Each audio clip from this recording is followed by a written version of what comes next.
ബിസ്മില്ലാഹിർറഹ്മാനിർറഹീം. അൽഹംദുലില്ലാഹി റബ്ബിൽ ആലമീൻ. വസ്സലാത്തു വസ്സലാമു അലാ അഷ്റഫിൽ അംബിയാഇ വൽ മുർസലീൻ നബിയിനാ മുഹമ്മദിൻ വഅലാ ആലിഹി വഅസ്ഹാബിഹി അജ്മഈൻ. അമ്മാ ബഅദ്. സൂറത്ത് യാസീനിലെ 18ാമത്തെ ആയത്താണ് നമ്മൾ കഴിഞ്ഞ ക്ലാസ്സിൽ തുടങ്ങി വെച്ചത്. ആ ആയത്തിൻ്റെ പാരായണ നിയമങ്ങളും ഓതുന്ന സമയത്ത് ശ്രദ്ധിക്കേണ്ട മറ്റ് പ്രധാനപ്പെട്ട ചില കാര്യങ്ങളും കഴിഞ്ഞ ക്ലാസ്സിൽ സൂചിപ്പിച്ചു. ആ ആയത്തിൻ്റെ വിവിധ വ്യത്യസ്തങ്ങളായ ഖിറാഅത്തുകൾ കേൾപ്പിച്ചു. ഇനി അതിൻ്റെ അർത്ഥവും വിശദീകരണവുമാണ് നമ്മൾ പറയേണ്ടത്.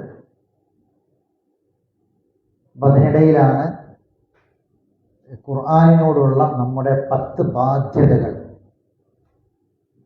ഖുർആനിനോട് നമുക്കുള്ള 10 ബാധ്യതകൾ, അതിനെ സംബന്ധിച്ചുള്ള ഒരു വിശദീകരണം നമ്മൾ നൽകി തുടങ്ങിയത്. 4 കാര്യങ്ങൾ, 4 ബാധ്യതകൾ കഴിഞ്ഞ ക്ലാസ്സിൽ നമ്മൾ പറഞ്ഞു. ഖുർആനിനോടുള്ള 4 ബാധ്യതകൾ എന്തൊക്കെയായിരുന്നു? അത് ഒന്നാമത്തത് എന്താണ്?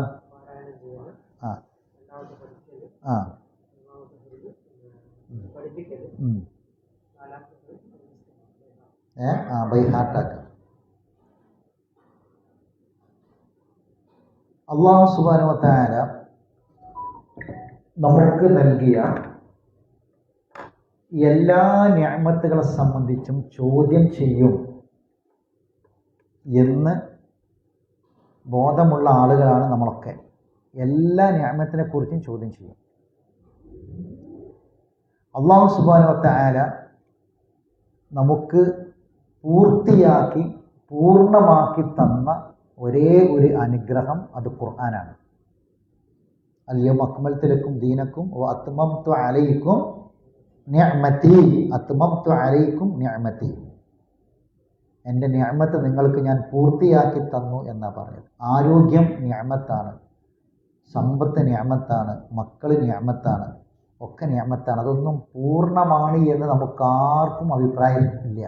ആരോഗ്യമുള്ള ആരോഗ്യം തന്നെ മതി എന്ന്, ഇത് പൂർണ്ണമാണ് ഈ ആരോഗ്യം എന്ന് നമ്മളാരും പറയാറില്ല. സമ്പത്തിൻ്റെ കാര്യത്തിലും മക്കളുടെ കാര്യത്തിലും ഒന്നും പറയാറില്ല. എന്നാൽ ഒരേ ഒരു നിഅമത്താണ് അല്ലാഹു പൂർത്തിയാക്കി തന്നത്. അപ്പോൾ എല്ലാ നിഅമത്തുകളെ സംബന്ധിച്ചും ചോദ്യമുണ്ട് എന്ന് പറഞ്ഞു. എന്താണ്, നമ്മൾ അതിനെ എങ്ങനെയാണ് മനസ്സിലാക്കേണ്ടത്? ഖുർആനിനോടുള്ള 10 ബാധ്യതകൾ പഠിക്കുമ്പോൾ ആ കാര്യം നമ്മൾ അറിയണം. നമുക്കറിയാം, മക്കളോടുള്ള ബാധ്യത, മാതാപിതാക്കളോടുള്ള ബാധ്യതകൾ, കടപ്പാടുകൾ, ഭാര്യാഭർത്താക്കന്മാർ തമ്മിലുള്ള കടപ്പാടുകൾ, ബാധ്യതകൾ, ഇതിനൊക്കെ സംബന്ധിച്ച് നമ്മൾ പഠിക്കണം എന്നുകൊണ്ടാണ്. എന്തുകൊണ്ട്? ഒരു കല്യാണം നടക്കുമ്പോൾ, ഒരു വിവാഹം നടക്കുമ്പോൾ, ആ വിവാഹത്തിൻ്റെ സമയത്ത് ഭാര്യാഭർത്താക്കന്മാർ തമ്മിലുള്ള കടപ്പാടും ബാധ്യതയും ഓർമ്മപ്പെടുത്തുകയാണ്, അല്ലേ? ഏതൊരു കാര്യവും ഇപ്പോൾ എല്ലാ വെള്ളിയാഴ്ചയും 2 തവണ തഖ്വ കൊണ്ട് നമ്മൾ ഉപദേശിക്കണം. ഉപദേശം നമ്മൾ കേൾക്കൽ നിർബന്ധം, പറയൽ നിർബന്ധം. എന്താണ് അതിൻ്റെ കാരണം? ബാധ്യതകളും കടപ്പാടുകളും ഓർമ്മപ്പെടുത്തലാണ്. നമുക്ക് എന്തൊക്കെ ബാധ്യതകളുണ്ട്, എന്തൊക്കെ ഉത്തരവാദിത്തങ്ങളുണ്ട് എന്ന് ബോധ്യപ്പെടുത്തണം. ഈ കൂട്ടത്തിൽ ഈ പറഞ്ഞ കാര്യമൊക്കെ നമുക്ക് ഏറെക്കുറെ മാതാപിതാക്കളോടുള്ള ബാധ്യത നമുക്കറിയാം, മക്കളോടുള്ള ബാധ്യത, അതൊക്കെ നമ്മൾ ശ്രദ്ധിക്കും. എന്നാൽ അതേപോലെ അള്ളാഹിനോടുള്ള ബാധ്യത, റസൂലിനോടുള്ള ബാധ്യത, അതും നമുക്കറിയാം. ഖുർആനിനോടുള്ള ബാധ്യത എന്നത് പലപ്പോഴും നമ്മൾ വിസ്മരിച്ചു പോകുന്നൊരു സംഗതിയാണ്. ഇതിൽ ഏറ്റവും അപകടകരമായൊരു കാര്യം എന്ന് പറയുന്നത്, ഈ മക്കളോടും കുടുംബത്തോടും ഒക്കെയുള്ള ബാധ്യത നമ്മൾ നിർവഹിച്ചിട്ടില്ല എങ്കിൽ ചോദ്യം എവിടുന്ന ചോദ്യം? മരണത്തിന് ശേഷം, അല്ലേ? എന്നാൽ ഖുർആനിനോടുള്ള ബാധ്യത നിർവഹിച്ചിട്ടില്ലെങ്കിൽ ചോദ്യം മരിക്കുന്നതിന് മുമ്പേ ഉണ്ട്. മരണസമയത്ത് മലക്കുകൾ ചോദിക്കും. ഖുർആനിൽ അല്ലാഹ് പറഞ്ഞതാണ്, മാതാ അൻസല റബ്ബുക്കും. മലക്കൾ ചോദ്യമാണ്, എന്താണ് നിന്റെ റബ്ബ് ഇറക്കി തന്നത് എന്ന ചോദ്യമുണ്ട്. ഖബറിൽ ചോദ്യമുണ്ട്. ഖുർആനെ സംബന്ധിച്ച ചോദ്യം ഖബറിലുണ്ട്, മഹ്ശറയിലുണ്ട്. ഖുർആനിൽ അല്ലാഹ് പറയാണ്, യദൂ കുല്ല ഉനാസിൻ ബിഇമാമിഹി. ഖുർആനാണ്. എല്ലാ സമൂഹത്തെയും നാം അവരുടെ ഇമാമിൻ്റെ കൂടെ വിളിക്കുന്നതാണ്. ഇമാമിൻ്റെ കൂടെ വിളിക്കും. ഏതാണ് ഈ ഇമാം? ഏതാണ് ഈ ഇമാം? ഇമാമിൻ്റെ കൂടെ വിളിക്കുന്നതാണ്. ഇമാം ആരാ? വേദഗ്രന്ഥങ്ങളാണ്. വേദഗ്രന്ഥങ്ങളും വജഅൽനാ മിൻഹും അഇമ്മതൻ. ഇമാമിൻ്റെ ജംഅാണ് അഇമ്മത്ത്. ഇമാമിൻ്റെ ബഹുവചനം. ഇമാം വേദഗ്രന്ഥങ്ങളാണ്, പ്രവാചകന്മാരാണ്. അപ്പോൾ ഖബറിൽ ചോദ്യമുണ്ട്. അതിലൊരു ചോദ്യമാണ് മാ ഇമാമുക, അല്ലേ? എന്താ ഉത്തരം? ഇമാമി അൽ ഖുർആൻ. ഇതാണ് ഉത്തരം. എല്ലാ ജനങ്ങളെയും ഇമാമിൻ്റെ കൂടെ വിളിക്കും മഹ്ശറയിൽ. അപ്പം മരണസമയത്ത് ചോദ്യം, ഖബറിൽ ചോദ്യം, മഹ്ശറയിൽ ചോദ്യം. എന്തിനെപ്പറ്റി? ഖുർആനെ സംബന്ധിച്ച്. ഖുർആനിനോടുള്ള ബാധ്യതകൾ നിർവഹിച്ചിട്ടില്ല എങ്കിൽ ചോദ്യമുണ്ട്, മറുപടി പറയണം. നിഅമത്ത് ചോദ്യം ചെയ്യുന്നുള്ള കാര്യം ഉറപ്പാണ്. സുമ്മ ലതുസ്അലുന്ന യൗമഇദിൻ അനിൻ നഈം. എന്താണ് ഈ അൻ നഈം? അലിഫ് ലാം ചേർത്ത് മാരിഫയാക്കിയിട്ട് പറഞ്ഞു. അൻ നഈം എന്ന് പറഞ്ഞാൽ ഒന്നാം സ്ഥാനത്ത് ഖുർആനാണ്. കാരണം പൂർത്തിയാക്കി തന്ന നിഅമത്ത്, അത്മംതു അലൈക്കും നിഅമതി എന്ന് പറഞ്ഞ നിഅമത്ത് ഖുർആനാണ്. ചോദ്യമുണ്ട്, നിഅമത്ത് ചോദിക്കും. അപ്പൊ നിഅമത്ത് തന്നാൽ നിഅമത്തൊക്കെ എന്താണെന്നറിയാം? നിഅമത്ത് അല്ലാഹ് തന്നൊരു കടമാണ്. അല്ലാഹ് തന്ന ഒരു കടമ. ഞാൻ സൂറത്ത് യൂനുസിലെ 6 മുതൽ 16 വരെയുള്ള ഒരു ആയത്ത് നോക്കണം. ഞാനത് കേൾപ്പിക്കാം. അപ്പം നിങ്ങളൊരു കാര്യം ചെയ്യണം. 6 മുതൽ 16 വരെ ഈ ആയത്ത് ഓതുമ്പം ഞാനത് കഴിഞ്ഞിട്ടൊരു ചോദ്യം ചോദിക്കും. ആ ആയത്ത് ശ്രദ്ധിച്ചിട്ട് ഓതണം. എന്നാലേ ആ ചോദ്യത്തിന് ഉത്തരം പറയാൻ പറ്റുള്ളൂ. ആ ഓതിയ ആയത്തുമായി ബന്ധപ്പെട്ടൊരു കാര്യം ഞാൻ ചോദിക്കാം. അത് ശ്രദ്ധിച്ചാൽ ഉത്തരം പറയാൻ പറ്റും. അപ്പൊ 6 മുതൽ 16 വരെ സൂറത്ത് യൂനുസ് 10-ാം അധ്യായം. മറിച്ചോളി, മൊബൈലിൽ എടുത്തോളി.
3 തവണ ഒരു സബ്ജക്റ്റ് ഇതിൽ ആവർത്തിച്ചത് എന്താണ് ആണ് ചോദ്യം. 3 തവണ ഒരു വിഷയം നമ്മൾ ഈ ഓതിയ ആയത്തിൽ 3 തവണ ഒരു വിഷയം ആവർത്തിച്ചിട്ടുണ്ട്. എന്താണ് ആ വിഷയം?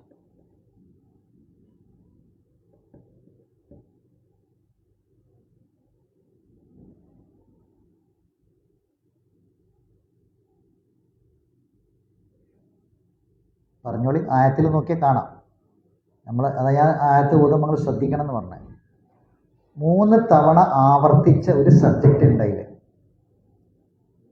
അർത്ഥം അറിയണമെന്നില്ല നിങ്ങൾക്ക്, അത് കണ്ടാൽ തന്നെ ഒരേ സംഗതി. ആ അറബി വായിക്കേ. ആ വേർഡ് ലാ യർജൂന ലിഖാഅന. അല്ലാഹു ബാരിക് ഫീക്. ശ്രദ്ധിക്കണേ, ഞാൻ പറഞ്ഞ കാര്യം എന്താ പറയുക, നിഅമത്ത് അള്ളാഹു തിരിച്ചു ചോദിക്കുന്ന കാര്യമാണ്. തിരിച്ചു ചോദിക്കുന്ന കാര്യം കടമാണ്. കടം. ഒരാൾക്ക് നമ്മൾ കടം കൊടുത്താൽ ആ കടം തിരിച്ചു കൊടുക്കാത്ത ഒരാൾ, അയാൾ കാണരുത് എന്ന് ആഗ്രഹിക്കുന്ന ആളാരായിരിക്കും? അല്ലേ? എന്താ ലാ യർജൂന ലിഖാഅന എന്ന് പറഞ്ഞാൽ ആവർത്തിച്ച 3 തവണ ആവർത്തിച്ച കാര്യം എന്താ? അതിന്റെ അർത്ഥം എന്താ? നമ്മെ കണ്ടുമുട്ടേണ്ടി വരും എന്ന് പ്രതീക്ഷയില്ലാത്തവർ, എന്ന് ആഗ്രഹിക്കാത്തവർ, എന്ന് ചിന്തിക്കാത്തവർ എന്ന 3 തവണ ആവർത്തിച്ചത്. അള്ളാഹു തന്ന നിഅമത്ത് ഓരോന്നും ചോദ്യം ചെയ്യും, മറുപടി കൊടുക്കണം, ചോദിക്കും അല്ലാഹ്. അത് എങ്ങനെയാണ് തിരിച്ചു കൊടുക്കേണ്ടത്? തന്നത് ആ വസ്തു അതേപോലെ തിരിച്ചു കൊടുക്കേണ്ട ഒരു കാര്യമില്ല. തന്നതിനെ എങ്ങനെ ഉപയോഗിച്ചു എന്നതാണ് അള്ളാഹിന്റെ ചോദ്യം. കാശ് തന്നിട്ട് ആ കാശിനെ തിരിച്ചല്ല, അത് എങ്ങനെ ഉപയോഗിച്ചു എന്ന ചോദ്യം. അപ്പോൾ ഒരു വിഭാഗം ആളുകൾ അവർ ഒരിക്കലും അള്ളാഹിനെ കണ്ടുമുട്ടണം എന്ന് ആഗ്രഹിക്കുന്നില്ല. അത് 3 തവണ ആവർത്തിച്ചു. കാരണം എന്താ? അവർക്ക് അതിന് മറുപടി പറയാൻ കഴിയില്ല. ഇനി ഇതിന് 1-ാമത്തെ ആയത്ത് വായിക്കും. ഫസ്റ്റ് ആയത്ത്, ആദ്യത്തെ ആയത്തൊന്ന് വായിക്കും.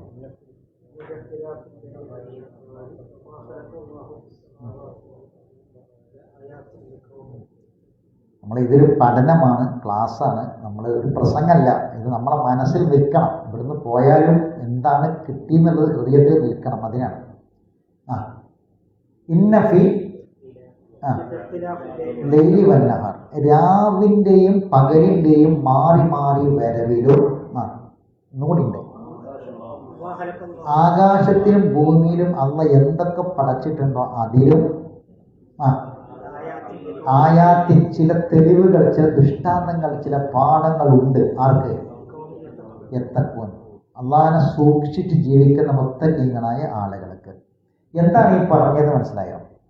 ശ്രദ്ധിക്കണേ, വളരെ ഗൗരവമുള്ള സംഗതിയാണ്. ആകാശഭൂമികളുടെ സൃഷ്ടിപ്പിലും രാപ്പകലുകളെ മാറി മാറി വരവിലും ദൃഷ്ടാന്തമുണ്ട് എന്ന് ഖുർആനിൽ ഒരുപാട് സ്ഥലത്ത് അള്ളാഹ് പറഞ്ഞിട്ടുണ്ട്. പല സ്ഥലത്ത് ആവർത്തിച്ചു പറയുന്നുണ്ട്.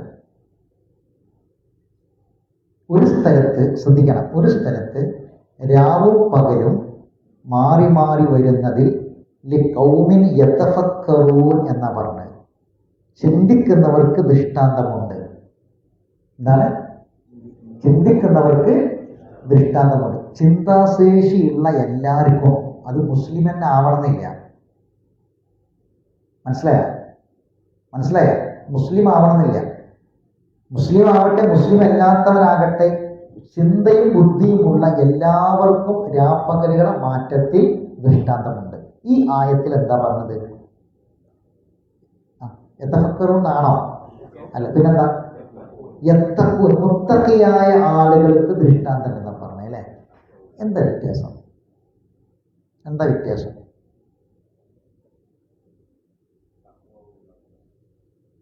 രണ്ടും തമ്മിൽ എന്താ വ്യത്യാസം? എന്തുകൊണ്ട്? എന്താണ്?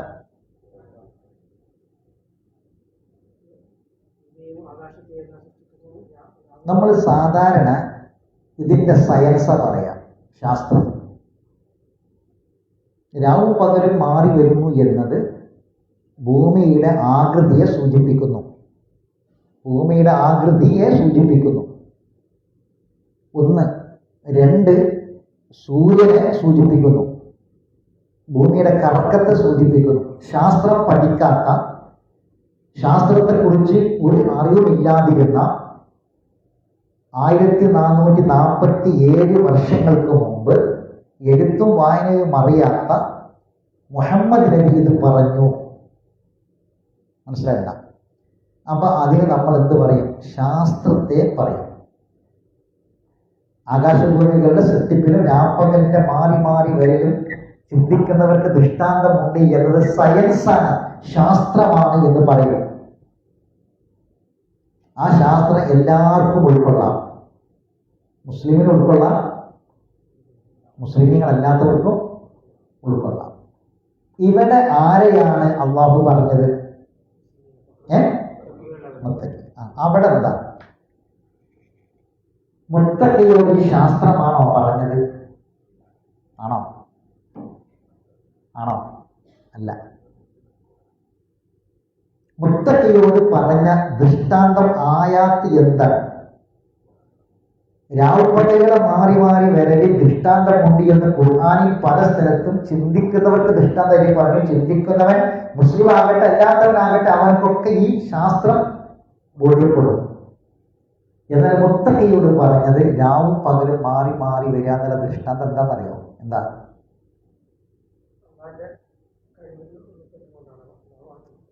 നമ്മളെ എങ്ങനെയാണ് ഇത് ബാധിക്കുന്നത്? ഒരു മുത്തഖിയായ മനുഷ്യൻ പഠിക്കേണ്ട പാഠെന്താ? സയൻസ് അല്ല അവിടെ.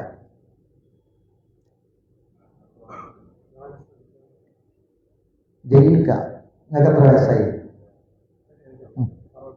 65 വയസ്സായി. നിങ്ങളെ ഉമ്മ നിങ്ങളെ പ്രസവിച്ചത് രാത്രിയിലാണോ പകലിലാണോ?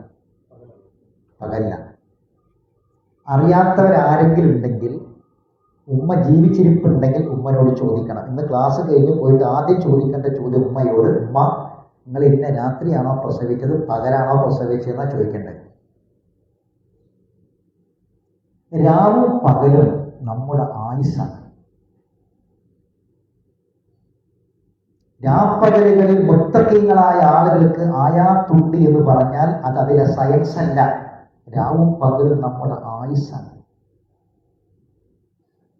ഒരു രാത്രി പുലർന്നു, ഇന്ന് ഈ രാത്രിയിലേക്ക് നമ്മൾ ഉണ്ടാകുമെന്ന് അറിയില്ല. ഇന്ന് നമ്മളെ ക്ലാസ്സിൽ ഇവിടെ ഇരിക്കേണ്ട പല ആൾക്കാർ നാട്ടിലാണ്. ഒരുപാട് ആൾക്കാർ, പകുതിയിലധികം ആൾക്കാർ നാട്ടിലാണ്. നമ്മളെ അക്ബർ ട്രാവൽസിലെ ജുറൈജ്, നമ്മളെ ഈ അണ്ണാനഗർ ക്ലാസ്സിൽ അദ്ദേഹത്തിൻ്റെ ഭാര്യ സ്ഥിരമായിട്ട് വരുന്നവരാണ്. ഇപ്പം ഇന്ന് ഈ സമയത്ത് അദ്ദേഹത്തിൻ്റെ പിതാവിൻ്റെ ജനാസ എടുക്കാൻ ഒരുങ്ങി നിൽക്കുന്ന സമയം അപ്പം നാട്ടിൽ കോഴിക്കോട്. ഇന്നലെ ഉച്ചക്ക് 2 പേരും ഒരുമിച്ചിരുന്ന്, ജുറൈജിൻ്റെ ഉപ്പയും ഉമ്മയും, ജുറൈജ് ഇവിടെ ഉള്ളത്, ഉപ്പയും ഉമ്മയും ഒരുമിച്ചിരുന്ന് ഉച്ചക്ക് ഭക്ഷണം കഴിച്ചുകൊണ്ടിരിക്കുക. ഒരു അസുഖമില്ല. ഞാൻ ജുറൈജിനെ വിളിച്ചു. അപ്പം എൻ്റെ മരണം അറിഞ്ഞപ്പോൾ ഞാൻ വിളിച്ച് ചോദിച്ചു. അപ്പോൾ എന്നോട് പറഞ്ഞു ഒരു അസുഖമില്ല, ഒരു ശാരീരികമായ ഒരു അസുഖമില്ല, പാപ്പാക്ക് ഒരു പ്രയാസമില്ല. ഉച്ചയ്ക്ക് 2 പേരിരുന്ന് ഭക്ഷണം കഴിച്ചുകൊണ്ടിരിക്കുമ്പോൾ പെട്ടെന്ന് ഒരു വേദന പോലെ തോന്നി. തൊട്ടടുത്ത വീട്ടിലെ സിസ്റ്ററോട് വേഗം വണ്ടിയേറ്റ് വരാൻ പറഞ്ഞു. വണ്ടിയേറ്റ് വന്നു, കൊണ്ടുപോയി. അപ്പോഴേക്കും മരണം സംഭവിച്ചു. രാവിലെ ഒരുമിച്ച് ഭക്ഷണം കഴിച്ചു, ഉച്ചക്കും ഒരുമിച്ച് ഭക്ഷണം കഴിച്ചു, രാത്രി ഒരാൾ ഖബറിലാണ്. അള്ളാഹു അദ്ദേഹത്തിന് മഗ്ഫിറത്തും മർഹമത്തും പ്രദാനം ചെയ്യട്ടെ. ബർസഖ് അള്ളാഹു വിശാലമാക്കി കൊടുക്കട്ടെ. അദ്ദേഹത്തിൻ്റെ എല്ലാ ഹസനാത്തിലും അള്ളാഹു കബൂൽ ചെയ്യട്ടെ. അദ്ദേഹത്തെയും നമ്മയും അള്ളാഹു ജന്നാത്തുൽ ഫിർദൗസ് ഒരുമിച്ച് കൂട്ടുമാറാവട്ടെ. രാപ്പകലുകളുടെ മാറി വരവിൽ മുത്തഖീങ്ങൾക്കുള്ള ദൃഷ്ടാന്തം സയൻസ് അല്ല, നമ്മളെ ആയുസ്സാണ്. രാത്രിയും പകലും മാറി മാറി വരുന്നു. ഇനി എത്ര രാവ് ബാക്കിയുണ്ട്, എത്ര പകലുണ്ടെന്ന് അറിയില്ല. നമ്മളെ ഉമ്മ ഏതോ ഒരു രാവിൽ, ഏതോ ഒരു പകലിൽ നമ്മളെ പ്രസവിച്ചു. ഇനി നമ്മുടെ മരണം ഏതോ ഒരു പകലിൽ, ഏതോ ഒരു രാത്രിയിൽ അറിയില്ല. ഇത് തഖ്വയാണ്, മുത്തഖിയാക്കാൻ നമ്മളെ പ്രേരിപ്പിക്കേണ്ട സംഗതിയാണ്. ആകാശഭൂമികളിൽ എന്തൊക്കെ അള്ളാഹ് പടച്ചോ അതും ദൃഷ്ടാന്തമാണ്. ആകാശഭൂമികളിൽ അള്ളാഹു നമുക്ക് ഒരുപാട് കാര്യങ്ങൾ പടച്ചു തന്നിട്ടുണ്ട്. നമുക്ക് ഒരുപാട് കാര്യങ്ങൾ അള്ളാഹു നമുക്ക് തന്നിട്ടുണ്ട്. ആ തന്നതിൽ ഓരോന്നിനെ കുറിച്ചുമുള്ള ചോദ്യം അള്ളാഹു ചോദിക്കും, അതിന് മറുപടി പറയണം. ആ ചോദ്യത്തിൽ ഏറ്റവും പ്രധാനപ്പെട്ട ചോദ്യമാണ് ഖുർആനെ സംബന്ധിച്ചുള്ള ചോദ്യം. അതിന് ഉത്തരം പറയാൻ കഴിയൽ ഖുർആനിനോടുള്ള ബാധ്യതകൾ നിർവഹിച്ചവർക്ക് മാത്രമാണ് ആ മറുപടി പറയാൻ കഴിയുക. ഈ ആയത്തുകൾ ഇപ്പോൾ നമ്മൾ ഒരു ആയത്തില്ലേ, ഇത് ഞാൻ വിശദീകരിക്കുന്ന ഈ അർത്ഥത്തിലേക്ക് കടക്കുന്നില്ല. നിങ്ങൾ ഒഴിവുള്ള സമയത്ത് ഈ 10 ആയത്ത്, നിങ്ങൾക്കൊരു ഹോംവർക്കാണ്, ഈ 10 ആയത്ത് വായിക്കണം. വായിച്ചിട്ട് അതിൽ പറയുന്ന കാര്യങ്ങൾ, അതിൽ ഖുർആനുമായി ബന്ധപ്പെട്ട വിഷയങ്ങൾ പറയുന്ന സൂറത്ത് യൂനുസിലെ 6 മുതൽ 16 വരെയുള്ള ആയത്തിൽ എവിടെയാണ് അല്ലാഹു ഇന്നല്ലദീന ലാ യർജൂന ലിഖാഅനാ എന്ന് പറഞ്ഞത്? റബ്ബിനെ കണ്ടുമുട്ടേണ്ടി വരുമെന്ന പ്രതീക്ഷയുള്ളവർക്ക് മാത്രമേ ഈ ബാധ്യത നിർവഹിക്കാൻ കഴിയുള്ളൂ, ഉത്തരവാദിത്വം നിർവഹിക്കാൻ കഴിയുള്ളൂ. അപ്പോൾ നമ്മൾ 4 എണ്ണമാണ് പറഞ്ഞത്. ഇനി 5-മത്തത് എഴുതിക്കൊള്ളൂ. ഈ ബാധ്യതകൾ മറക്കരുത്, എല്ലാവരും മനസ്സിലും ഉണ്ടാവണം, പുസ്തകത്തിൽ മാത്രമാവരുത്. 1 പാരായണമാണ്. പറഞ്ഞത് ഓർമ്മല്ലേ? ആദ്യത്തെ നമ്പറുകളും കാര്യങ്ങളൊക്കെ നമ്മൾ പറഞ്ഞു. ഖുർആനിൻ്റെ ഒരു കാര്യം കൂടി ശ്രദ്ധിക്കട്ടെ. ഖുർആനിൻ്റെ പാരായണം ഖുർആൻ ഇറങ്ങുന്ന കാലം മുതൽ അത് ഓതരുതെന്ന് പറഞ്ഞ ആൾക്കാരുണ്ട്, പാരായണം ചെയ്യരുതെന്ന് പറഞ്ഞവരുണ്ട്, അതിന് ആൾക്കാരെ തടഞ്ഞവരുണ്ട്. അതിൻ്റെ സ്ഥാനത്ത് വേറെ പലതിനെയും കൊണ്ടുവന്നു. എന്തിന്? ഖുർആനിൽ നിന്ന് ജനങ്ങളെ തടയാൻ വേണ്ടി. ഖുർആൻ ഇറങ്ങുന്ന കാലത്തുണ്ട്, അത് ഇന്നുണ്ട്, ഏത് കാലത്തും ഉണ്ടായിട്ടുണ്ട്. ഖുർആനിൻ്റെ സ്ഥാനത്ത് ഇപ്പം നമ്മുടെ നാട്ടിൽ ഭൂരിപക്ഷം ആളുകളും ഖുർആൻ കണ്ട് മാറ്റി വെച്ചു. എന്നിട്ട് ഇപ്പോൾ കഴിഞ്ഞ ദിവസം ഇന്ന് നമ്മളെ നാട്ടിൽ ഇവിടുത്തെ ഡേറ്റ് എന്ന് എത്ര? ഞാനതല്ല ചോദിച്ചത്, ഞാൻ നമ്മളെ മാസമാണ് ചോദിക്കുന്നത്, മുസ്ലിമിൻ്റെ മാസം.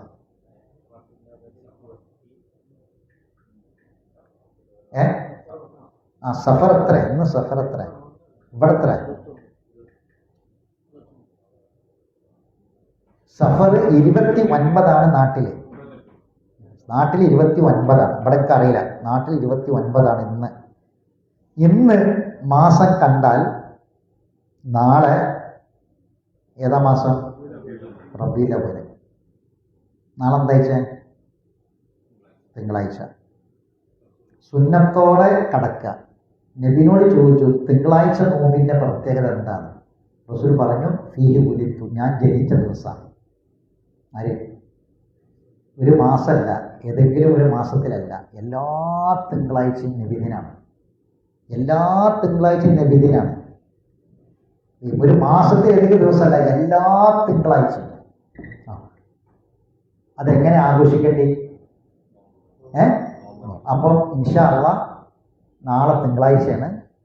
ഇന്നിവിടെ 29 ആണെങ്കിൽ മാസം കാണുകയാണെങ്കിൽ നാളെ നോമ്പോടുകൂടി റബീഉൽ അവ്വലിലേക്ക് കടക്കുക. ഞാനത് പറഞ്ഞതിനാലോ, ഖുർആൻ പാരായണം ചെയ്യണം എന്നല്ല നമ്മളെ ചില പണ്ഡിതന്മാർ വരെ പറയണത്. മറിച്ച് ഖുർആൻ്റെ സ്ഥാനത്ത് നബി മരിച്ച് സഹാബത്ത് മരണപ്പെട്ട് നൂറ്റാണ്ടുകൾ കഴിയുന്നതിന് ശേഷം വ്യക്തികൾ എഴുതിയ ചില ഗ്രന്ഥങ്ങൾ, ചില മൗലിദ് കിതാബുകൾ, മാലകൾ, അത് പാരായണം ചെയ്യണം എന്നാണ് പറഞ്ഞത്. മനസ്സിലായില്ലേ? ഖുർആനല്ല, ഖുർആൻ ഇറങ്ങുന്ന കാലത്തെ അതുണ്ട്. നൗദ് ബിൻ ഹാരിസ് എന്ന് പറഞ്ഞൊരു മനുഷ്യണ്ട്. അയാൾ ഈ യമനിലേക്കും സിറിയയിലേക്കൊക്കെ പോകും. അവിടുന്ന് സാഹിത്യങ്ങൾ കൊണ്ടുവരും. എന്നിട്ട് ആ സാഹിത്യം കൊണ്ടുവന്നിട്ട് വായിക്കാൻ പറയും. ഖുർആൻ കേൾക്കരുതെന്ന് പറയും. ജൂതന്മാരും സിയോണിസ്റ്റുകളും ഇന്ന് പലതും പടച്ചു വിട്ടിട്ടുണ്ട്, സാനിസ്റ്റുകൾ. അതിൽപ്പെട്ടതാണ് ഇതൊക്കെ. ഖുർആനിനോളം ആദരവ് കാണിക്കുന്നത്. ചന്ദനത്തിൽ കത്തിച്ച് വെച്ച് മുസല്ല വിരിച്ച് കുന്തുർക്കം പുകച്ച് എന്നിട്ടൊക്കെ ഇരുന്നിട്ടാണ് ഇത്. ഈ ഒരു ആദരവ് ഒരു 5% ഖുർആന് സമൂഹം കൊടുത്തിരുന്നെങ്കിൽ രക്ഷപ്പെടിയിരുന്നു. അപ്പോൾ അഞ്ചാമത്തെ ബാധ്യത ഖുർആനിനെ ആദരിക്കുകയും മഹത്വപ്പെടുത്തുകയും ചെയ്യുക എന്നതാണ്. ഇതിപ്പോൾ അഞ്ചാമത്തെ ബാധ്യത ഖുർആനിനെ ആദരിക്കുകയും മഹത്വപ്പെടുത്തുകയും ചെയ്യുക.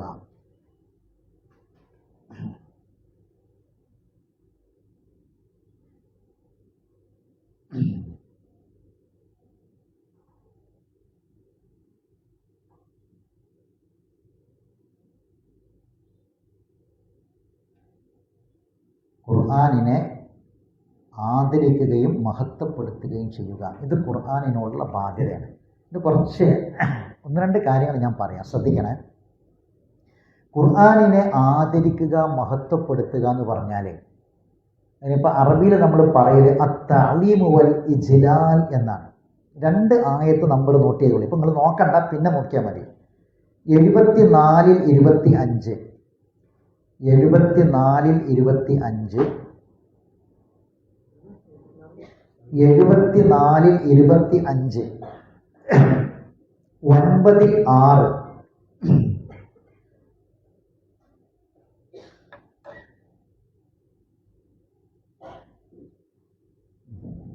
നിങ്ങൾ എഴുതിച്ചാൽ മതി. ഇനി പറഞ്ഞ ശ്രദ്ധിക്കുക, ഞാൻ പറഞ്ഞ കാര്യം ശ്രദ്ധിക്കുക. ആ ഖുർആനിനെ ആദരിക്കലും ബഹുമാനിക്കലും ഖുർആനിനോടുള്ള ബാധ്യതയിൽ അഞ്ചാമത്തെ ബാധ്യതയാണ്. നമ്മൾ ഇത് വെറുതെ പറയല്ല, ഖുർആൻ്റെ ഹദീസിൻ്റെ അടിസ്ഥാനത്തിലാണ് പറയുന്നത്. എന്താണ് ഈ ഖുർആനിനെ ആദരിക്കുക ബഹുമാനിക്കുക എന്നാണ്? അപ്പം നമ്മൾ ഒരാളെ ആദരിക്കുക ബഹുമാനിക്കുക എന്നൊക്കെ പറഞ്ഞാൽ എന്താണ്? മാതാപിതാക്കളെ ബഹുമാനിക്കുക എന്ന് പറഞ്ഞാൽ എന്താ? ആജ്ഞകൾ സ്വീകരിക്കുക എന്നുള്ളതാണ് അല്ലേ? ഖുർആനിനോടുള്ള ബഹുമാനം അത് തന്നെയാണ്, ആദരവ് തന്നെയാണ്. ഖുർആൻ ഒരു സംഗതി, ഖുർആനിൽ ഒരു കാര്യം പറഞ്ഞാൽ പിന്നെ അവിടെ നമ്മളെ അഭിപ്രായമല്ല സ്വീകരിക്കേണ്ടത്. അതൊന്നും ഇപ്പം നടക്കൂല എന്ന് നമ്മൾ പറഞ്ഞാൽ നമ്മൾ ഖുർആനിനെ അവഗണിച്ചവരാണ്, ആദരിക്കാത്തവരാണ്. ഇത് നാളെ പരലോകത്ത് പഠിച്ചാൽ ചോദിക്കും. ഏറ്റവും പ്രധാനം അതാണ്. രണ്ടാമത്തെ കാര്യം, നമ്മൾ ഒന്നിനെ ആദരിക്കുകയും ബഹുമാനിക്കുകയും ചെയ്യുമ്പോൾ ചില അടയാളങ്ങൾ ഉണ്ടാവും, ഉണ്ടാവില്ല? ഇപ്പോൾ വാപ്പങ്ങനെ വരുമ്പോൾ കാൽമക്കാലായിട്ട് ഇരിക്കോ? ഇല്ല. ആദരവിന് ചില അടയാളങ്ങളുണ്ട്. ഒന്ന്, ഖുർആന് എവിടെയെങ്കിലും കിട്ടുന്ന അവസ്ഥ ഉണ്ടായിരുന്നു. മൊബൈലിൽ ഖുർആൻ ഉണ്ടെങ്കിൽ ആ ഖുർആനുമായിട്ട് നമ്മൾ ബാത്റൂമിലേക്കൊക്കെ പോകുന്ന അവസ്ഥ ഉണ്ടാവരുത്. ശ്രദ്ധിക്കാം. നമ്മളെ മൊബൈലിൽ ഖുർആനും ഉണ്ട്, സിനിമയുണ്ട്, സംഗീതമുണ്ട്, മ്യൂസിക്കുണ്ട്, ഡാൻസും ഉണ്ട്, എല്ലാ തോന്നിയാസും ഉണ്ട്. നമ്മളെ മൊബൈലിൽ ഖുർആനും ഉണ്ട് എങ്കിൽ ഖുർആനിനോട് കാണിക്കുന്ന അനാദരവാണ്. ഈ ഫേസ്ബുക്കും മറ്റതും മറിച്ചതും ഒക്കെ അതിൽ വരുന്ന ഈ തോന്നിയാസങ്ങളൊക്കെ നിറഞ്ഞു നിൽക്കുന്ന മൊബൈലിൽ ഒരു ഭാഗത്ത് ഖുർആൻ കൊണ്ടുപോയി വെക്കരുത്. മനസ്സിലായില്ല? നമ്മൾ ഖുർആനിനെ നമ്മൾ എന്ത് ചെയ്യുക? ആദരിക്കുക, ബഹുമാനിക്കുക. ഇത് എല്ലാം കൂടി സമ്മിശ്രമായൊരു കൂട്ടത്തിൽ. ഇപ്പം നമ്മുടെ വീട്ടിൽ ഒരു അൽമാരുണ്ട്, കുറേ ബുക്സ് ഉണ്ട്. ആ കൂട്ടത്തിൽ ഒരു ബുക്കായിട്ട് നമ്മൾ ഖുർആനെ വെക്കുമോ? ഇല്ല. എന്തുകൊണ്ടാണ്? അതിൽ പലതുണ്ട്, പല സാഹിത്യങ്ങളും അതിലുണ്ട്. കുറേ കവിതകളും മലയാളവും ഇംഗ്ലീഷും പലതും ഉണ്ട് അവിടെ. അതിൽ പലതും ഉണ്ട്. അതിൽ കുറേ ആവശ്യമില്ലാത്തതൊക്കെ ഉണ്ട്, പലതുണ്ട്. ആ കൂട്ടത്തിൽ ഒരു ഗ്രന്ഥമായിട്ട് വെക്കൂല നമ്മൾ. ആ ഖുർആനെ നമ്മൾ വേറെ എടുത്ത് വെക്കും. അത് ആദരവിൻ്റെ ഒരു അടയാളമാണ്. പല ഗ്രന്ഥങ്ങളെ കൂട്ടത്തിൽ അടിയിൽ കൊണ്ടിട്ട് ഖുർആൻ വെക്കരുത്. ഖുർആൻ എപ്പോഴും എന്ത് ചെയ്യണം? മുകളിൽ വെക്കുക. ഇത് ഖുർആനിനോടുള്ള ആദരവാണ്. ഇനി ഞാൻ വേറെ ഒന്നും കൂടി പറയാം. ഈ ഖുർആൻ മനപ്പാടമുള്ള ആളുകളുണ്ടല്ലോ, ഖുർആൻ ഹിഫ്ളാക്കിയ ആൾക്കാർ, ഖുർആൻ മനപ്പാടാക്കിയ ആൾക്കാരെ, അത് ഖുർആനാണ്, നടക്കണ ഖുർആനാണ്. ആദരിക്കണം, ബഹുമാനിക്കണം. പക്ഷെ നമുക്കത് അറിയില്ല. നമ്മളെ പള്ളിയിൽ ഒരു ഹാഫിൽ ഉണ്ടെങ്കിൽ ഓനെ കക്കൂസ് വെക്കാനും ആക്കും, ബാത്റൂം വെക്കാനും ആക്കും, ഇമാമത്ത് നിർത്തും മോനെ. നമ്മളെ പള്ളിയിൽ ഒരു ഹാഫിൽ ഉണ്ടെങ്കിൽ നമ്മളെന്താ നോക്കാറ്? നിങ്ങൾ ആരും ഇങ്ങോട്ട് വെറുത്താലും എനിക്കൊരു പ്രശ്നമില്ല, ഞാനിത് പറയും. നമ്മളെ പള്ളിയിൽ ഒരു ഹാഫിൽ ഉണ്ടെങ്കിൽ, ഖുർആൻ ഹിഫ്ളാക്കിയ ഒരാളുണ്ടെങ്കിൽ അയാൾ ഞങ്ങളുടെ നോക്കറിയാം. അത് ബീഹാരി ആയാലും ബംഗാളി ആയാലും ഏത് നാട്ടുകാരനായാലും മലയാളി ആയാലും ഒക്കെ കണക്കാം. ഖുർആൻ ഹിഫ്ളാക്കിയ ഒരാളെ ആദരിക്കണം, ബഹുമാനിക്കണം. നമ്മൾ ചെയ്യുന്നൊരു പണി എന്താ അറിയോ? ഞാൻ ഈ പറയുന്നതിൽ വല്ല ഹക്കുണ്ടോ നിങ്ങൾ ആലോചിച്ചോളൂ. നമ്മൾ നോക്കൽ എന്താണെന്ന് വെച്ചാൽ ഏറ്റവും കുറഞ്ഞ മലയാളി ഹാഫിദിനെ വെച്ചപ്പോൾ പള്ളി കമ്മിറ്റി ആലോചിക്കൽ ഓൻ എന്തായാലും 25,000 രൂപ ശമ്പളം കൊടുക്കണം. ഒരു ബിഹാരി ഹാഫിദിനെ വെച്ചാൽ 6,000 കൊണ്ട് മതിയാവും. അതുകൊണ്ട് ഓനെ വെക്കും ചെയ്യാം, ഓനെക്കൊണ്ട് കക്കൂസും നയിക്കാം, ബാത്റൂമും നയിക്കാം, പള്ളി വൃത്തിയാക്കാം, എല്ലാം ചെയ്യാം, എല്ലാ പണിയും ചെയ്യിപ്പിക്കാം. എന്നിട്ട് ഓൻ തന്നെ ഇമാമത്ത് നിൽക്കുക. പറ്റുമോ? ചെയ്യാൻ പാടുള്ള കാര്യമാണോ അല്ലേ എന്ന് നിങ്ങളൊന്ന് ആലോചിച്ചാൽ. ഖുർആനിനോടുള്ള ബാധ്യതയിൽപ്പെട്ടതാണ് ഖുർആനിനെ ആദരിക്കലും ബഹുമാനിക്കലും. റസൂലുള്ളാഹിന്റെ കാലത്ത് നീ ഒറ്റ ചോദ്യങ്ങളോട് ചോദിക്കുക, നിങ്ങൾ മനസ്സിൽ പോകരുത്. റസൂലുള്ള ഇപ്പം നമ്മൾ ഈ ഓതണ ഈ ഖുർആനിന് നമ്മൾ എന്താ പറയുക? മുസ്ഹഫ് അല്ലേ?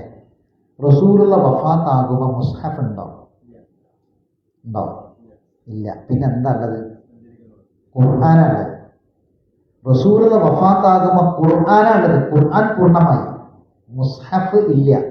മുസ്ഹഫ് എന്ന് പറഞ്ഞാൽ പേജുകളിൽ ആക്കപ്പെട്ട, സ്വഹീഫത്ത് എന്ന് പറഞ്ഞ പേജിനാണ്. പേജ് എന്നതിൻ്റെ അറബിയാണ് സ്വഹീഫത്ത്, അതിൻ്റെ ബഹുവചനമാണ് സ്വഫ്. അതൊരു ചട്ടക്കൂടിനുള്ളിൽ ആക്കുമ്പോഴാണ് മുസ്ഹഫായത്. ഖുർആനിനെ ആദ്യം മുസ്ഹഫ് എന്ന് വിളിച്ചത് സിദ്ദീഖുൽ അക്ബർ നബി വഫാത്താകുമ്പോൾ ഖുർആനേ ഉള്ളൂ. ഏത് ഖുർആൻ? നടക്കണ ഖുർആൻ, മനപ്പാടമാക്കിയ ഖുർആൻ അല്ലേ? റസൂലുള്ളാഹിന്റെ പെരടിയിൽ കുടൽമാല, ഈ ഒട്ടകത്തിൻ്റെ ചീഞ്ഞളിഞ്ഞ കുടൽമാല കൊടുന്നിട്ടിട്ട് റസൂലിനെ എറിഞ്ഞ് റസൂലിൻ്റെ കാല് പൊട്ടി രക്തം വന്ന് ത്വായിഫിൽ ചെന്നിട്ട് ഇരുന്ന് കരഞ്ഞപ്പോൾ റസൂലിനോട് വന്നിട്ട് ചോദിച്ചു, ജിബ്രീൽ വന്നിട്ട് പറഞ്ഞു, ഈ മല മറിച്ചിരട്ടെ എന്ന് ചോദിച്ചു. റസൂൽ സമ്മതിച്ചില്ല. റസൂലിനെ വേദനിച്ച്, ശരീരം വേദനിച്ച്, രക്തം പൊട്ടി ഒലിച്ച്, പല്ല് പൊട്ടി വേദനിച്ചിട്ട് റസൂൽ സമ്മതിച്ചില്ല. അതേ സമയത്ത് ജീവിതത്തിൽ മരിക്കുന്നത് വരെ ശാപത്തിൻ്റെ ശപിക്കുന്ന ഒരു വാക്കുപോലും പറയാത്ത റസൂല് ഒരു മാസക്കാലം നാസിലത്തിന്റെ കുനൂത്ത് ഊതിയത് ഖുർആൻ ഹാഫിളുകളായ ആളുകളെ ചതിച്ച് കൊന്നതിൻ്റെ പേരിലാണ്. ഞാനീ പറഞ്ഞ മറക്കരുത്. ഒരു ശാപത്തിന്റെ വാക്കുപോലും പറയാത്ത റസൂൽ ഒരു മാസക്കാലം നാസിലത്തിന്റെ കുനൂത്ത് ഊതിയത് ഹാഫിളുകളെ ചതിച്ച് കൊന്നതിൻ്റെ പേരിലാണ്. ഈ പോയിന്റ് മറക്കരുത്. ആ ഹാഫിളുകൾക്ക്, ഖുർആൻ ഹിഫളാക്കിയ ആളുകൾക്ക് അള്ളാഹിന്റെ റസൂൽ കൊടുത്ത സ്ഥാനം നമ്മൾ മനസ്സിലാക്കണം. ഒരു ഹാഫിളിനും ഈ പണി നമ്മൾ ചെയ്യിക്കരുത്. ബഹുമാനിക്കണം ഹാഫിളുകൾ, ആദരിക്കണം ഹാഫിളുകളെ. അത് ഖുർആനിനോടുള്ള ബാധ്യതയാണ്.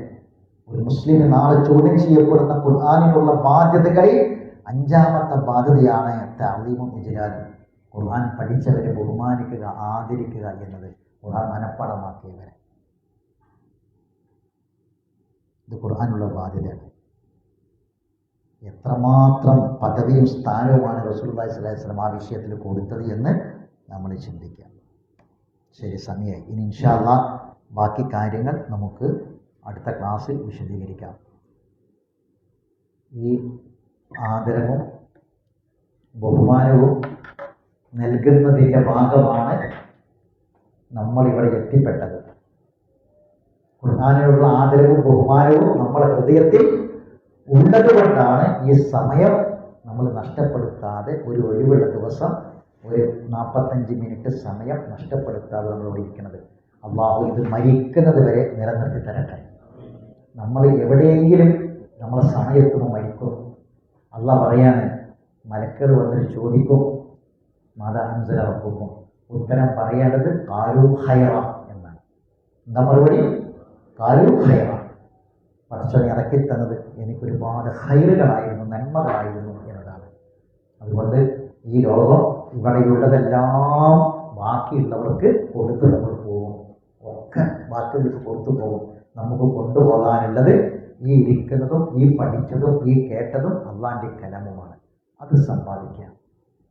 ഇനി ഒരു ഭക്ഷണം നമ്മൾ കഴിക്കോ, ഇനി ഒരു വസ്ത്രം നമ്മൾ ധരിക്കോ നമ്മളെ കൈകൊണ്ട് നമുക്കറിയില്ല. നമ്മൾ കിടക്കോ അതോ നമ്മളെ ബാക്കിയുള്ളവർ കിടത്തോ എന്നറിയില്ല. നമ്മുടെ ശരീരത്തിൽ നമ്മൾ തൊട്ടുപോകും. പല സമയത്തും ചൂടുണ്ടാവും, പനിയുണ്ടാവും. ബാക്കിയുള്ള വേറെ ഒരാൾ നമ്മളെ ശരീരത്തിൽ തൊട്ടുപോകുന്ന സമയം നമ്മളെ മരണസമയമാണ്. മരിച്ചതിന് ശേഷം, എപ്പോഴാണെന്നറിയില്ല. അതിന് മുമ്പ് ഉത്തരവാദിത്തങ്ങൾ ബാധ്യതകൾ നിർവഹിക്കുക. നമ്മളെല്ലാവരും എന്താ ചെയ്യാറിയോ? ഹജ്ജിന് പോകണം, നമ്മൾ പറയാം ഹജ്ജിന് പോകണം, എപ്പോൾ പോകണം? ഉത്തരവാദിത്തങ്ങളും ബാധ്യതകളൊക്കെ ഉണ്ട്, അതൊക്കെ തീർത്തിട്ട് ഹജ്ജിന് പോകണം. എന്താ പറയാൻ കാരണം? ഹജ്ജിന് പോയി ഹജ്ജ് ചെയ്താൽ ഉമ്മ പ്രസവിച്ച അല്ലെ, നമ്മളെ ഉമ്മ പ്രസവിച്ച അന്ന് തന്നെ മരിച്ചിരുന്നെങ്കിൽ ഈ രാവും പകലും നമുക്ക് ഇല്ല. ഉമ്മ പ്രസവിച്ച അന്ന് തന്നെ നമ്മൾ മരിച്ചിരുന്നെങ്കിൽ എവിടെ നമ്മൾ? സ്വർഗത്തിൽ. സംശയമുണ്ടോ? ഇല്ല. അപ്പൊ ഇന്നിപ്പോ നമ്മൾ മരിച്ചാൽ സ്വർഗത്തിന് മുന്നിൽ നമുക്കുള്ള തടസ്സം ഇത്രയും കാലം നമ്മൾ ജീവിച്ചു എന്ന ആയുസ്സാണ് അല്ലേ? അപ്പൊ അതുകൊണ്ട് ഹജ്ജ് ഒരാളെ ഉമ്മ പ്രസവിച്ച ദിവസത്തെ പോലെ ആക്കും, പിന്നീട് മരിക്കുകയാണെങ്കിൽ രക്ഷപ്പെട്ടു എന്നുള്ളതാണ് നമ്മളെ ചിന്ത അല്ലേ? ബാധ്യതകളും കടപ്പാടുകളൊക്കെ വീട്ടിയിട്ടാണ് നമ്മൾ എന്തിനു പോവുക? ഹജ്ജിന് പോവുക. അപ്പോൾ ഖുർആനിനോടുള്ള ബാധ്യത വീട്ടണം, അത് വീട്ടിയേ പറ്റൂ. ഇല്ലായെങ്കിൽ മരണസമയത്തും ഖബറിലും മഹ്ശറിലും ചോദ്യമുണ്ട്, നമുക്ക് മറുപടി പറയാൻ കഴിയേണ്ടി വരും. അള്ളാഹു നമ്മെ അനുഗ്രഹിക്കുമാറാവട്ടെ. അറിവില്ലായ്മ കൊണ്ട് വന്നുപോയ തെറ്റുകുറ്റങ്ങൾ അള്ളാഹു വിട്ടുകൊടുത്ത് മാഫാക്കി തരട്ടെ. മരണപ്പെട്ടവർക്ക് അള്ളാഹു മഗ്ഫിറത്തിനെയും മർഹമത്തിനെയും പ്രദാനം ചെയ്യട്ടെ. നമ്മളെ മക്കൾ അള്ളാഹു സ്വാലിഹായ മക്കളാക്കി തീർക്കട്ടെ. നമ്മുടെ കുടുംബത്തിൽ അള്ളാഹു മനസ്സമാധാനം പ്രദാനം ചെയ്യട്ടെ. നമ്മുടെ ജോലിയിലും നമ്മളെ ഏർപ്പാടുകളിലും നമ്മുടെ ബിസിനസ്സിലും നമ്മുടെ സ്ഥാപനങ്ങളിലും എല്ലാം അള്ളാഹു നിയമത്തും ബർക്കത്തും പ്രദാനം ചെയ്യട്ടെ. നമ്മുടെ ശരീരത്തിന് അള്ളാഹു തആല ആഫിയത്തിനെ പ്രദാനം ചെയ്യട്ടെ. രോഗങ്ങളിൽ നിന്ന്, രോഗത്തിൻ്റെ കെടുതികളിൽ നിന്ന്, വേദനകളിൽ നിന്ന് അള്ളാഹു നമുക്ക് എല്ലാവർക്കും മോചനം പ്രദാനം ചെയ്യട്ടെ. നമ്മുടെ ഖുർആൻ പഠിതാവായ ഒരു സഹോദരൻ്റെ ഭാര്യ കോഴിക്കോട് ആശുപത്രിയിൽ ചെറിയൊരു പ്രയാസം അനുഭവിച്ച് ആശുപത്രിയിൽ അഡ്മിറ്റാണ്. ദുആ ചെയ്യണമെന്ന് ആവശ്യപ്പെട്ടിട്ടുണ്ട്. അള്ളാഹു സുബ്ഹാനഹു വ തആല ആ സഹോദരിക്ക് പൂർണ്ണമായ ശിഫായിനെ പ്രദാനം ചെയ്യട്ടെ, ആശ്വാസത്തെയും സമാധാനത്തെയും പ്രദാനം ചെയ്യട്ടെ. അള്ളാഹു സുബ്ഹാനഹു വ തആല എല്ലാ രോഗങ്ങളിൽ നിന്നും നമ്മളെ എല്ലാവരെയും കാത്തുരക്ഷിക്കുമാറാവട്ടെ. പരിശുദ്ധ ഖുർആൻ പഠിക്കാനുള്ള ഈ താല്പര്യം മരണം വരെ അള്ളാഹു നേരത്തെ തരട്ടെ. ഇതിൽ നിന്നുള്ള എല്ലാ തടസ്സങ്ങളിൽ നിന്നും അള്ളാഹു നമുക്ക് കാവലിനെ പ്രദാനം ചെയ്യട്ടെ. റബ്ബന തഖബ്ബൽ മിന്നാ ദുആഅനാ ഇന്നക അൻതസ് സമീഉൽ അലീം വതുബ് അലൈനാ ഇന്നക അൻതത് തവ്വാബുർ റഹീം വആഖിറു ദഅവാനാ അനിൽ ഹംദുലില്ലാഹി റബ്ബിൽ ആലമീൻ. സുബ്ഹാനകല്ലാഹുമ്മ വബിഹംദിക അഷ്ഹദു അൻ ലാ ഇലാഹ ഇല്ലാ അൻത അസ്തഗ്ഫിറുക വഅതൂബു ഇലൈക്.